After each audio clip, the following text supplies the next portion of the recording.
ব্যাসের পুনরাগমন ও জন্মেজয়ের প্রতি ভারত শ্রবণের উপদেশ প্রদান।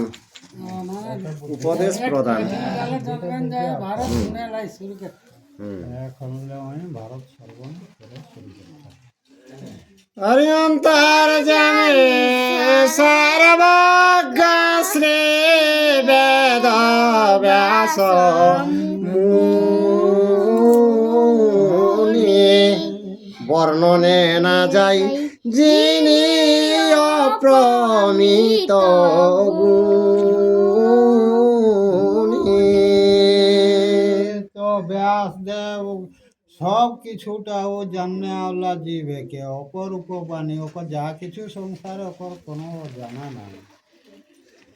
আর সত্যবতে দয়ানন্দন মুনি ব্যাস যার মুখ চন্দ্রে তিন ভুবন প্রকাশ।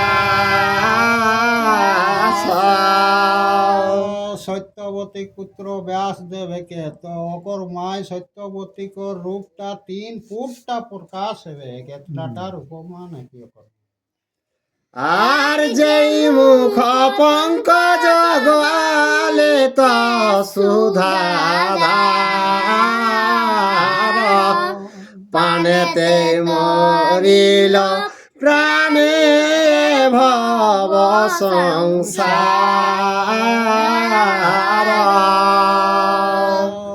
তো যারা ওকে ভালে ঠিক ওরা পিয়াসে তারা কর শরীরটা শুকনো হয়ে যাবে।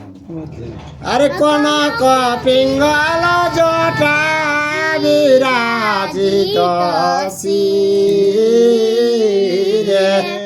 কৃষ্ণ সার চর্ম পরিধান কলে ব্যাসদেব কিনা করে জন্মিলে যে তপস্যা করে শুকনো শরীর আর কৃষ্ণ চর্ম মানে হরিণের চামড়া বেসনা করে আর রাত দিন তপস্যা করে। আর অম্বর সম্বরি যে ভারত বাম কাখে দক্ষিণ বামেতে পাছে মুনি লাখে লাখে। তো যতকে যে সংসারে বস্ত্র গিলাকে তাকে লিখে হচ্ছে কৃষ্ণ চামড়া ওরা কর পরিধান আর বসন আর বাঁ দিকে সেইগুলা রাখি লিখে ডাইনা ধারে যত শিষ্যগণ আরতি। আর জানিয়া রাজার কষ্ট সদয় উপনীত লেন যেখানে জন্মে জয়। তো ব্যাসদেব বাগান জামি জীবেকে তো জন্মে যে কষ্টটা মনে কে লিখে আর জন্মে যে কর গৃহস্থ আগমন কেলা অধমুখে আছে রাজা লোকাবেশ বেশ ব্যাসে দেখিল জি তাহাইল সবিশেষ। তো জন্মে জয় কিনা যে তাক ব্রহ্মঘাতে লেলেকে মহাপাপে কেউ মুখ দেখে যখন নিচে আতে তখন হেঁট মোড়া লেকে চিন্তিত ভাবে আয়া সেই সময় ব্যাসদেব হাজির হয়ে গেল। ব্যাসদেবকে দেখি লেকে খুব আনন্দ হলে যাইকে তাকে চরণ বন্দনা করে লাগলা। আর মুনি বলে অভিমান তো জনর পতি মোর বাক্য না শুনিয়া হইল হেন গতি। তো ব্যাসদেবকে অভিমানটা ছাড়ো হে রাজা, তো আমার কথা না শোনার জন্য তোর এই এত দুর্গতি। আর ব্যাসের বচন রাজা পাইয়া আশ্বাস চরণে পড়িয়া কহে গদ গদ ভাষ। ব্যাসদেব যখন অতনাটা আশ্বাস বচন কেলে তখন কিনা কেল্লা জন্মে যায় তাকে চরণে পড়িলে লিখে আর গদ গদ ভাষে মানে আধা আধা উসরে এভাবে মুনিকে উত্তর করে আরে আমাহেন নিন্দিত নাহি কয়ে সংসারে তোমার বচন নাহি শুনি অহংকারে হে মুনিবর তোমাকে তোমার কথাটা না শোনার জন্য অবজ্ঞা করলি এই জন্য অহংকারের জন্য আমার আজ এত দুর্ঘটনা ঘটেছে আর তার সমুচিত ফল এবে পাইলাম দুরন্ত আর দুস্তর নরক সিন্ধু মাঝে পড়িলাম তো অহংকার তোমাকে বাক্যটা লঙ্ঘন করার সঙ্গে সঙ্গে আমি ফল পায়ে গেলি সেটাই কি হইল চিরকাল সেই নরক কুণ্ডে আমাকে বাস করতে হবে কেনে ব্রহ্মঘাতী হয়ে গেল আর কৃপা কর মুনি রাজা পড়িনু চরণে তোমা বিনা তারে মরে নাহি অন্য জনে জন্মে জয়কে ঘে মুনিবর কৃপা করো তোমার চরণে শরণতাকে তুমি ছাড়া এই জগতে আমাকে তরাবার রকম আর জীব না আর তজিল আমার ভ্রাতা মন্ত্রী বন্ধু জন তজিল যতেক দ্বিজ পুরহিত হে মুনিবর আমার ভাই মন্ত্রী যত কুটুম বন্ধুগণ সবাই আমাকে ত্যাগ করেছে আমার মুখ কেউ দেখতে চাইছে না আর পাপি বলে কেহ মোর নিকটে না আসে আপনি আইলা কৃপা করে স্নেহ বসে হে মুনিবর পাপী বলিলে কে আমার পাশে কেউ আসে নাই তুমি নিজে কৃপা করে কে আর আমার সামনে তুমি আসেছ আজ্ঞা কর মনি রাজ কি করি এখন পাপ সিন্ধু হইতে মরে কর তাড়ন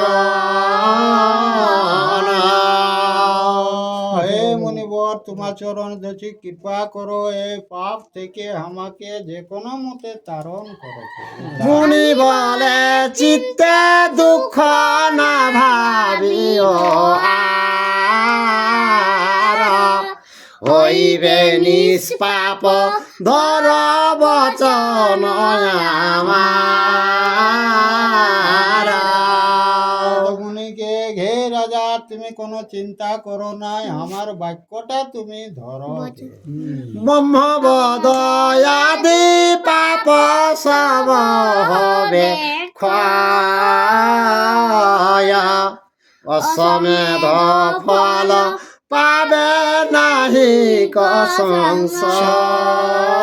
সংশয় কে ঘে রাজা কে কত ব্রহ্মঘাতী পাপ থাকলে ওটা দূরীভূত হবে কে তুমি তাহলে অসমের যজ্ঞর যেটা ফল পাওয়া যায় সেই ফলটা তুমি এটাই পাবে আর এক লক্ষ শ্লোক মহাভারত রচন সূচি হয়ে এক মনে কর শ্রবণ তো 1,00,000 শ্লোক আয়কে ভারতটার মধ্যে তো সেই 1,00,000 শ্লোক হে রাজা তুমি যদি একান্ত মনে শ্রবণ করো তাহলে সেই যজ্ঞ ওই যে অশ্বমেধ যজ্ঞর ফল এই ভারত শ্রবণটাই তোমার হবে আর খণ্ডিবে ক পাপ তাপ নাহি ক সংশয় মোর বাক্য ধর পরীক্ষিতের তনয়া। কে পাপ তাপ যত কিছু আছে সব খণ্ডন হয়ে যাবে। হে পরীক্ষিতের পুত্র, তুমি আমার বাক্যটা ধরো। আর কৃষ্ণ বর্ণ চন্দ্র তপ বন্ধ উপর, তার তলে ভার তো শুন নরবর। হে জন্মেজয় রাজা, তাহলে তুমি ভারত সর্বণ করো আর উপরে একটা চান্দুয়া টানাও। তো সেই চান্দুয়াটা কেরিয়া, তো সেই কেরিয়াটা শুনতে শুনতে যদি সাদা হবে তাহলে ওকে শরীরের পাপ থেকে মুক্তি পাওয়া যায়। আচ্ছা, ঠিক। আর মহাভারতের কথা কীর্তন করিতে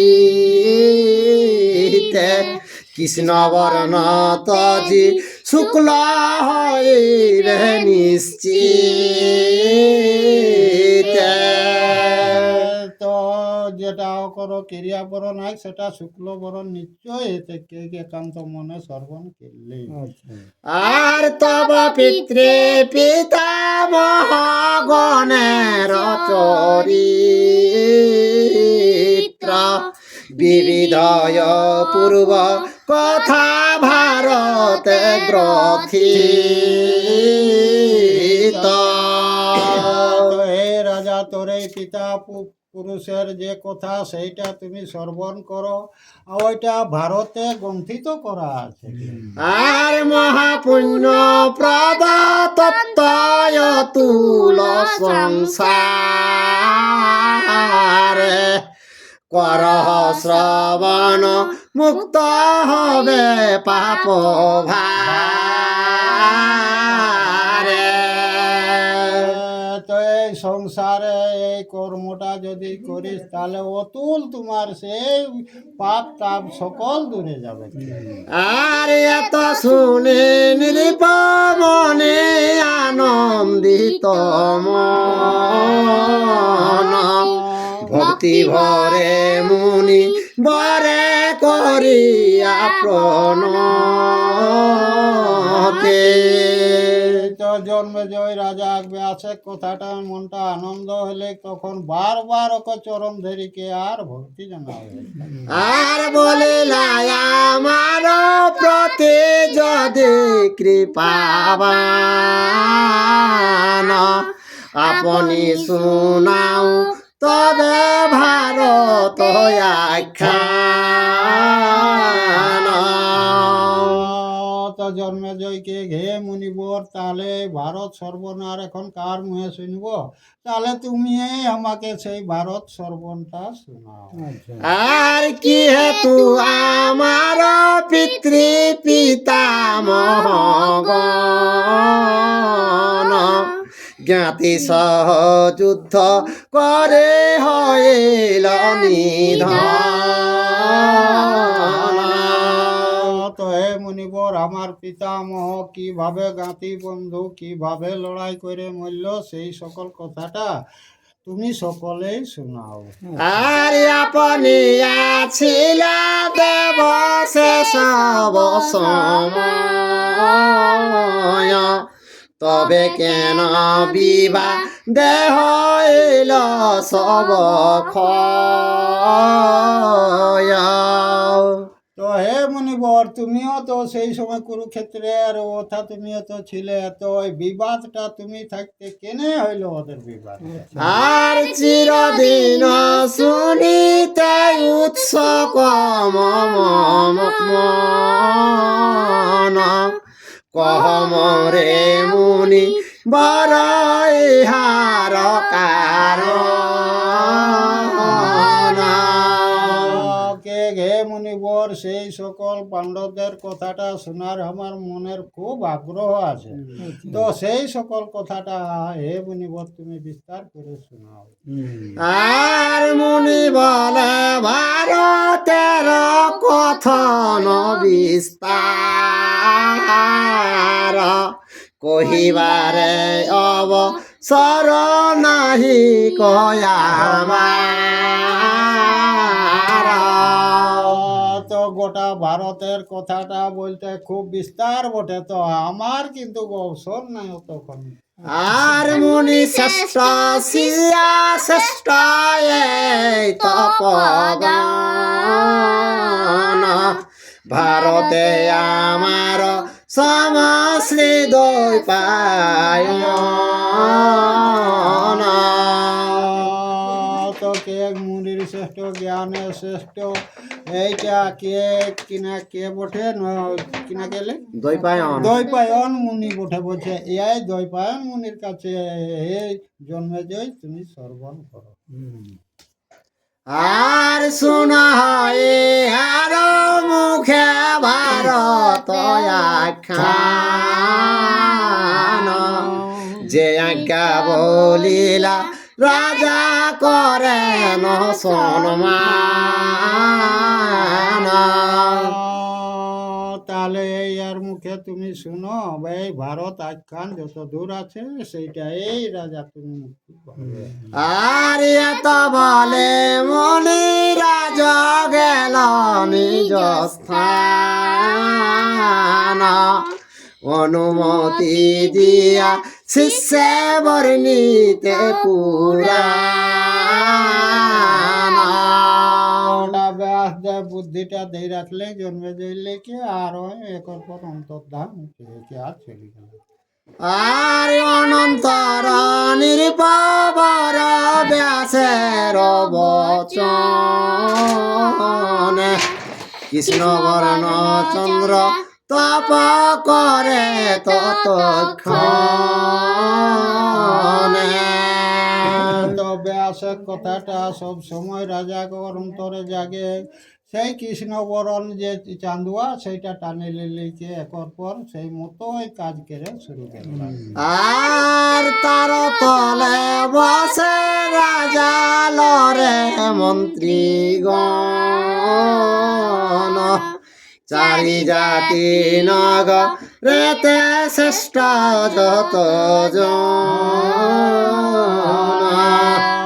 তো চান্দুয়াটা টানাইলে লাগার মন্ত্রী বর্গ আরো যত চার জীব সেগুলাও সেইখানে বেশি লিলিকে আর শ্রবণ করে শুরু করলাম। পূজা করে মুনিবারে নানা উপচারে, বিনয় বচনে ভূপ জিজ্ঞাসেন পারে। তো রাজায় মুনিক চরণে অনেক দৈব্য দিলিকে তাকে জিজ্ঞাসা করে লাগলে যে কিনা ভাবে সেই দ্বৈপায়ন রাজায় কে জিজ্ঞাসা করে যে কিনা ভাবে শুরু করে। আর মহাভারতের কথায় অমৃত সমান, কাশীরাম বীর ছিল শুনে পুণ্যবান। জয় শ্রীকৃষ্ণ।